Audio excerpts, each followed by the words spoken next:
pagka may pira naman si mama, maluwag naman silang bigyan. Kaso lang pagdating nga sa hindi naman sila tumutulong. Porque mayroon na silang na pera, hindi malang may pera ka ba dyan? Hindi. Pero kayong magkakapatid po, kumusta po? Oh, naiyak ko kayo. Okay naman. Okay lang naman sa amin. Hindi naman ako sa mga kapatid. Ba't po kayo naiyak? Gusto kong... Lang kasi ako dun sa mga kapatid ko kasi pagka sinasabihan. Tulad na si mama lang mag-isa dito. Bumagyo man noon. Siya lang mag-isa dito. Ayaw man ni mama lumipat doon. Kaya gusto lang niya dito. Kung paano kung bumagsak, hindi naman daw.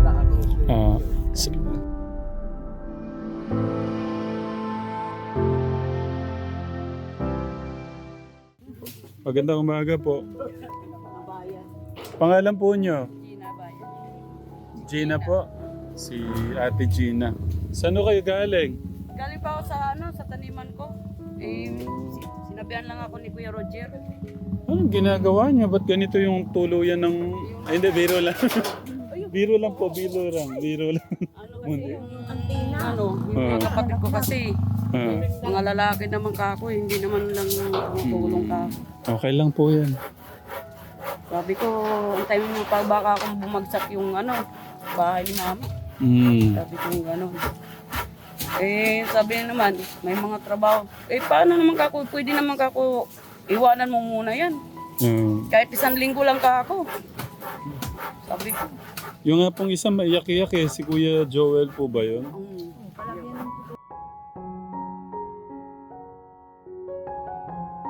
Paano po? Nandito po ako kasi may kasama po akong engineer. Nako.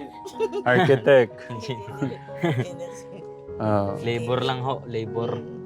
Ganito po ang gagawin natin. Kasi may nakasetup si Lola doon. Ngayon, kukuha po ako ng... Yung anak niyo po ba doon sa baba? Oo, dito. Pwede hong makatulungan po ni Kuya. Si Kuya Joel. Ay, yun po ba? Kuya, dito. Ito, engineer to eh. Engineer ba yan? Engineer yan. Sabi niya, mama, natanggal yung mo, bubong, kasabit dyan. Tingnan mo, umiiyak na si nanay. Kinuha niya. Ano ang gusto niyong gawin ko sa anak niyo? Wala kung ano ninyo yan. Gusto niyo? Pagpugin ko. Bahala kayo. Wala. Binenta na. Pangalan niyo, Kuya? Joel po. Kuya Joel. Ilang taon na po kayo? Mag-44. 43? 44? 44 po. Ba't di niyo pa inaayos to? Ako kasi lagi po ako may trabaho sa taas. Yan, ako nga po naglagay niyan eh. Nagpatulong ko sa mga kapatid ko, ayaw naman akong tulungan. Bakit to? Hindi ko nga po alam eh. Sige, sabihin niyo sa akin ng dahilan. Ano po ba sama ng loob nila kay nanay? Hindi ko po alam eh. Anong sa kanila eh. Kaya kung wala nga ako bumagsak na yung bahay ng nanay ko eh. Di ba ako makaano din at may mga anak ako na nag-aaral. Pang-araw-araw ng gastusin. Kuya, lagay ko lang ito. Mic lang ito. Pero mahal niyo si nanay? Oo.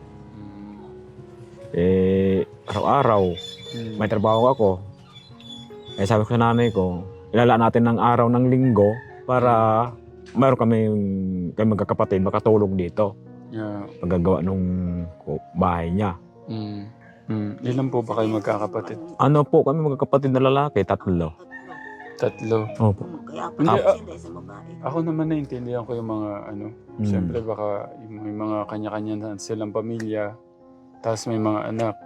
Pero parang lang ng puso ko kasi, ang tanong sa akin, yung ba Sabado-Linggo na pinagsama-sama nating pagtulungan to, may ayusin. Kasi gaya nito, kailan yung linipad yung Kahapon. kahapon, tignan nyo.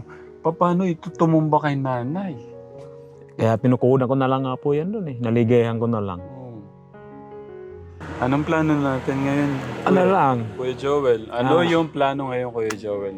ang gawin na namin kay magkakapatid, kakausapin ko sila na mag-sit kami ng araw. araw ng linggo, Mm. dito kami sa bahay ng nanay ko. Linggo, bukas o. Hindi. Hindi pa, sunod linggo. Susunod pa na Oo. linggo. Sabihan sila eh. Sabihan ko na lang, pati yung bayaw ko dun sa doon, sa dulo. Kasi ano eh, alam niyo yung puso ko nagdudusa eh. Tingnan mo si nanay, oh. Ako rin mga po, kapag nanonood sa garay, sa bahay ng binan ko, pag malakas ang hangin, dito ang isip siya ng magulang ko eh. Mm. At pag bumabagyo, Para maiyak si Kuya. kaya sabayan ko rin. Mm. Yung nanay ko kaya doon ka ako. Mm. Yan, kami dalawa lang ito nagbuhat nito eh. Kasi dati, ito, Ikaw ba? nakayuko na lang sila pag papasok. Kaya ang ginawa ko, inangkat ko dito. So tinaas na lang mo pala to? Oo, tinaas ko lang yan, pinantukudan ko yan, eh, kabilaan. Saka dito. Tumama kay, iangat ko itong bubong. Yung isang kapatid ko naman kasi, ano nasa barangay. Ah. Eh, hindi rin pumupunta dito. Busy po sa barangay? Oo. Bodyguard ni Kapitan Leo yun eh. Mm. Yan, siya nga nagpaano niyan eh, nagpagawa. Hindi man natuloy, hindi man natapos. Kasi yung mga gumawa din, nag-inom, kaya hindi nangyari. Naku, gumawa, nag-inom, hindi na Mm. po inuno. Hindi na hindi na nabalikan. Mm. Tagal na yan, mga ilang buwan na yan, mga ano pa yung ginawa nila, mga October pa. Sinasabayan ko rin kasi nanay ko, Mm. Sige sa yung na, kapatid ko na sumunod sa panganay, doon ka muna sa baba, sa Buasaw. Kasi habang gagawin namin yung bahay mo. Eh, ayaw mo rin ng nanay ko, kaya malayo nga, iwanan na yung mga ano niya. Mm. Kinausap ko si Kenneth, sabi ko, pagkatapos ho doon sa ginagawang bahay nila, kung matulungan po kayo dito na maiayos ho yung papag nyo doon. Eh, ang pala, meron ba talaga? Magtutulungan po kayo. Mm. Okay. Kung ano pa ho ba yung mga kailangan biling gamit? Bibiling ko na. Kagaya po ng mga pamakuan ng sahig. Mm. Tapos, Pwede pong isulat niyo lahat ng kailangang bilhin. Tapos natin. Saan ba ililipat niya? Diyan? dito. Diyan. Ito, pakita na. Okay lang pakita ko tong Pakita natin. May konti na lang pala kulang. Oo. Dito lang ito. Kaya po, sabi ko kay Kuya Kenneth natin. Sabi ko kay Kuya Kenneth, kung ano yung pwedeng makuha dito, ayusin na. Tapos yung pwedeng matutulugan ni Lola. Ito daw ay nasimulan nung yung pong isang kapatid. Opo. Siya na, Kuya Victor. Hindi, Coronel. Kami magsamasama dito ng 4 tatlo. Kaso ang problema nga habang gumagawa, nag-inom. Pati mga pamangking ko, kaya di natapos. Hindi, meron po kami tutulong din mga pamangking ko. Ayun katekso. Dito pala kitang-kita ko yung guys Dito lang naman yung pamakuan lang naman natin dito yung kailangan Ito na lang yung paikot Oo. Mga 2x3. 2x3. Tapos yung sa, ano ba to? May silong ba tong sahig na to? Wala siguro. O babak, Oo. babakbak na lang. Tatambakan na lang dyan ng Eh di ang kulang na lang pala pamakuan na lang pamakuan. paikot. Sayang yung Kahoy. babasa lang Opo. Kuya Joel. Mabubulok po yan. Oo. Pag matagal na ulan araw. Baka mabulok lang yun. Sayang man na. Kaya gibilang ko ng pako yan. Oo. Para lang mabuo nga makaano ko ng bahay. Okay na la. Huwag na kayong mag-alala, Sa Sabado, pwede na ho kayong matulog dito ng gabi. Sisimulan natin. Pangiti na natin si nanay. Pwede man nandoon pa kayo. Kahit wala ako, ng hangin. kahit ako tutulong ako para makatulog ka na dito. No? So, i-ano nyo na ho yan. Maging masaya na po kayo, Ayaw kong may malungkot na, nanay. Kasi masakit sa puso ko. Kaya ako nga, dito kanina, ginano ko pa yung apo ko. Sabi ko, paano na yan? Sabi ko, na yung bahay, sabi ko, di mo magawa. Kaya lalaki ka ako mo. Sabi ko, wag ka na lalo na kung pamilya. Di ba, si Reggie, nabutan ninyo nung ano. Si Kuya Reggie. Andoon sa hulo naman yun. Kasama ko sa trabaho yun dun. Pinatanggal ko. Tanggal Wala kay. eh. Masakit daw braso kay Hindi man kinagat ng ano. mautusan kasi. Bakit to? Ganun sana. Sa trabaho, sa simple, cellphone. Puro cellphone noon. Paano? Oo. Eh, lalo nga, sabi ko nga po yung mga kapatid ko, tulungan nyo ako kahit isang araw. Gawin natin yung bayan ng lola nyo. Oo. Ay, wala eh. Kaya sabi ko eh, ayaw ba, nanay ko rin, ayaw man dito sa bahay ko rin. Manawagan po kayo sa mga kapatid nyo. Eh, sabi ko nga sa kanila, tulungan niya ako dito sa bahay ng nanay ko kasi nag-iisa lang naman ng magulang eh. Eh, kung mawala pa, di, wala nang magagabay. Ayan po, manawagan po kayo sa mga anak nyo sa Sabado. Magsama-sama tayo dito para magawa na natin to. Pag ano din sa Sabado, na magawa na yung bahay ko dito, eh, para pagtulong-tulungan nila. Eh, 3 man sila mga lalaki. Tulungan nila sa Sabado itong bahay ko. Kay matagal naman to nga na bahay ko. Sabi ko, di naman nila. Madaan sila doon sa papuntang bundok. Di ba nila makita yun? Sinabihan ko sila na gawain na nila itong bahay ko. Kay ako naman lang ako mag-isa. Wala na yung papa nila. Tagal na. Eh, sabi nung pinsan nito, nandiyan na yung bahay. Mahirap man tiya ang walang magulang. Talagang mahalin natin magulang natin. Eh, sabi ko, nandiyan na yun sa kanila kay may mga isip naman yan sila. May pamilya na. Sabi ko. Pag di kayo dumating sa Sabado, sabihin nyo, hindi na ako magpapakita sa inyo. Okay na yun lang. Sige na. Yun lang sabi ko sa kanila. Basta tulungan lang sa Sabado. Sabado. Kung Okay, mga susulat, kuya. Hindi pa makuha sa silong. ilang peraso? 2x2 yan ah. Yun yung Pardos. kahoy na yan. Anak ko nagpasama. Ilang peraso kaya? Magkama sila. Sa mga titas from Hong Kong, yung 5,000 kila Kuya Kenneth, yung 5,000 dito ko dadagdag, tsaka yung pagmamahal ko para mas madagdagan o yung budget para o dito. Sa mga titas from Hong Kong, the trio of Tekram Vlog and Solid Dave Global Defenders, yung mga sumusunod, si Tita Tessie de la Cruz, si Tita Annie Keblasen, Tumpayan, si Tita Ann Villapa, si Tita Lita of Hong Kong, si Tita Macra Marie Brioso, si Tita Marilyn Gonzalez, Madam Presi Cabrera, Tita Lorna de los Santos, Tita Karil Rojo, at Tita Brenda Supernanay. Maraming salamat po. Nagpadala po kasi sila ng 20,000. Gusto ko sa 4 na pamilya na pinapaayos nating mga bahay, ibibigay ko yung tigpa 5,000. So, idadagdag ko po dito sa Sabado, no? Nay? Okay. Ano pong gusto niyong sabihin sa mga titas from Hong Kong, Nay? Salamat lang sa kanya. Sabi nila na maraming pasalamat na binigyan nila ng tulong din dito. Yun lang lahat na pasalubong sa inyo. Sa atin dito. Yung pasalamat. Yeah po. Si Kuya Joel. Eh, salamat din sa nagbigay ng tulong sa nanay ko. Sana marami pa matulungan sa ibang tao sila.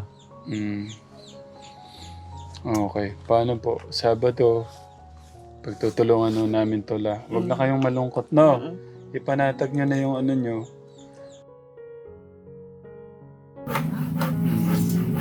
Kasi yung mga kapatid ko kasi na iba hindi naman tumutulong, lalo na yung sa buwasan. Busy din po sila. Laging busy. May mga anak naman kako yun ng mga malalaki na rin Yeah. Mga binata na. Sabi ko nga, baka merong tampo, may nangyari, kaya... Yun na nga, ewan ko wala naman, itatampo nila kay mama na pagka wala nga sila, dito kay mama humihingi. Dito po yung takbo. Sabi ko, nag-iisa naman kako yan. Wala naman kako naghahanap buhay, ba't hihingian nyo pa? Nagagalit lang sa akin. Nagagalit lang pag sinasabi yan. Kaya ako ang panganay. Ah, Ayoko. Eh, mag-iisa lang din ako na babae kasi. nung nalaman ko po na ano, sana hanapin ko yung mga anak para sabi niya okay naman daw po. Hanapin ko talaga kayo kahit saan ho kayo, kahit nasaan ho kayo, hanapin ko talaga kayo kasi nga gusto ko parang mailipat to si nanay sa inyo, ganun. Yun ang ayaw man din ni mama na ano eh. Kaya dito eh. Sabi ko, baka ako bumagsak yung bahay ko eh. Lalo na nung bagyo. Ang inaano ko lang dyan pag tumutulo. Ah, Yung inaano ko nga tutulo lang. apo. Kasi yung mga butas niyan, pinagpakuan kasi yan yung mga tinanggal yan ng niyog pa. Apo. Binigay lang sa amin yung dati. Bumili ho tayong bagong pangbubong. Bago kayo mag-alala. Bumili ho kaming bagong pangbubong. Para mas ano na lang po. Eh yung asawa ko nga eh, sabi ko, hindi man ako pwede na ako lang din mag-isa, kailangan kasama sila bayaw. Mm. Eh siyempre nahiya naman din ako na Ano mo lang doon? Ano ang tenit yan? kailangan ako may kaano din yun. Dahil nag-iisa lang din. Mm. Hindi ako nakakatulong. Yan, pagka may pira si mama, nag-pay out siya. Mm. Nangiram, ma, may pira ka ba dyan? Bigay naman si mama. Tapos pagdating ng ano, hindi naman din siya matulungan. Ilang beses ko na sinabihan yun na tulungan natin si mama. Kasi ano, para magawa na yung bahay. Yeah. Ate, may ginagawa ko eh. Mm. Yung ano, puro na lang may ginagawa. Sabi ko kahit na 2 araw lang ako. Mm. Naglabas ho ng sama ng loob yung anak niyo sa anak niyong isa. Ay, kay sa pang ano yun, sumunod sa kanya yun. Mm. Yung anak hapon, umabol doon yung anak. Kaya nanghingi sa akin yung, kasi yun ang kasali sa purpose. Nag-pay out nga. Mm. Nandun na kagad yung anak, pinahingi ng nanay na pumunta ka na kay lola mo, kay nag-pay out na. Yung nanay. Sabi ko, imbis ka ako, itulong na lang eh. Hinayaan ko na lang Inaano kasi. pa. Hindi pa. Mm. Pumunta nga Pay out kahapon. daw sa senior. Oh, nandito na kagad sila. Ma, pahiram ng pera. Yung hirap naman ka ako sa mga gano'n. Sumunod Hindi din pa sa lang kanya. ako tumutulong. Yun ang pas ano, Magkano po yung ano nyo la? sa senior. Sa 3 buwan, 2-1. Ay, tuwan. Ay, sa national pa ako. 3 buwan po yun, 2-1. Tapos Sa sa national. police naman niya, 2-7. 7. Kasi isa lang naman ang tao. 2-1. So para meron ho kayong 5,000. Kaya lang, kada 3 buwan. Tagal pa. Oo. Matagal din ho pala. Sa national, bigay May pera yun. Nagbibigay dito kay mama. Oo. Kahit pa konti-konti lang. Mm. Kasi minsan, ang kinikita lang din ng asawa ko. Sapat lang din. Sapat-sapat lang po. No? Kasi may mga nautang na rin. sa pako dyan ha. Kaya ano. Kalma lang po kayo. Kalma lang ho kayo. Ito na. Kahit pa paano may aayos ho natin. No? Salamat. Eh, yung mga ganyang tampuhan, normal lang po yan. Hindi naman, ang ano lang ko kasi, yung tumulong lang ba? Mm. Kahit na lang naman 2 araw lang eh, pwede naman kakutulungan yung mama natin. No. Kasi wala na kako tayong tatay. Sabi. Yun nga po. Yun nga din po yung ano ko. Bakit? Pagka may pira naman si mama, maluwag naman silang bigyan. Mm. Kaso lang pagdating nga sa ano, hindi naman sila tumutulong. Porque mayroon na silang na ano na pera. Hindi malang may pera ka ba dyan? Hindi. Pero kayong magkakapatid po, kumusta? Oh, naiyak ko kayo. Okay naman. Okay lang naman sa amin. Hindi naman ako ano sa mga kapatid. Ba't po kayo naiyak? Gusto kong... Na ano lang kasi ako dun sa mga kapatid ko kasi pagka sinasabihan. Eh, tulad nga si mama lang mag-isa dito. Bumagyo man noon. Siya lang mag-isa dito. Ayaw man ni mama lumipat doon. Yeah. Kaya gusto lang niya dito. Yeah. Kung paano kung bumagsak, hindi naman daw. Kayo po gusto ko lang po matanong. Kayo magkakapatid, kumusta po yung samahan nyo? Ayos naman ang samahan namin. Yeah. Kaso lang ngayon. Yun lang naman ang inaano ko Uy! sa kanila. Diyos ko po, kala ko kasama yung bata sa gumulong, Yun Lola. lang ang dinadaing ko sa kanila na tulungan ka ako. Oo. Busy daw lagi. Oo. Eh, yung asawa ko naawa na rin kay mama kasi pabagsak na nga eh. Oo. Kaso lang eh, ayaw man siya tulungan din. Ano pong mensahe niyo sa mga kapatid niyo? Sana nga pagka pumunta naman sila dito kahit na paminsan-minsan lang. Yung sumilip lang ba? Kung ano na nangyayari sa magulang. Yun lang ang inaano ko sa kanila na kami lang nga si Joey lang yung kapatid ko na dito. At saka yung kapatid ko na nasa barangay. Yun lang isang kapatid ko ang mano talaga sa magulang. Hindi talaga dumano dito sumisilip. Sumisilip lang yung pagka nabalita na may pera si mama. Ay, ganun. Yun lang. Parang nasakta naman ako ng todo dun. Mama, kukunin ni Dore yung pera. Yung 500 niya. Imbis ka ako. Pumunta sa simbahan ng kapon eh. Yeah. Binigay ko kapon. Hindi talaga mapigilan si ate na maglabas na sa mga loob. Kasi akong nakiusap naman ako sa kanila. Pumunta ako sa kanila. Pinuntahan ko pa yun sa kanila kahit na malayo. Sabi ko, tulungan natin si mama. Magano ng bahay niya. Ate, may trabaho ako ngayon. Sabi ko, hindi man ngayon. 2 araw lang. Tulad ng kako, Biyernes. Hanggang Sabado. Kung pwede ka ako. May lakad po ako ng gano'n itong araw. Ninalayasan ko na lang. Mahirap na makipag-anuhan. Sige po, kalma lang ho kayo dyan. Ang mahalaga kahit paano maiayos na ho natin, no? Iniisip ko nga din po yung iniisip nyo, yung madaganan siya. Ang inano ko eh. Buwal yung bahay kako. Sabi ko. Kanina nga lang po, parang ginanol lang, sumakay lang ho si Kuya August. Bumagsak na ho yung sa kabila. Yun doon. Sige po muna ho kayo dyan. Relax lang ho kayo dyan. Gagawin nating mansion to. Mansion eh, no? Magmerienda, nagdadayag daw siya.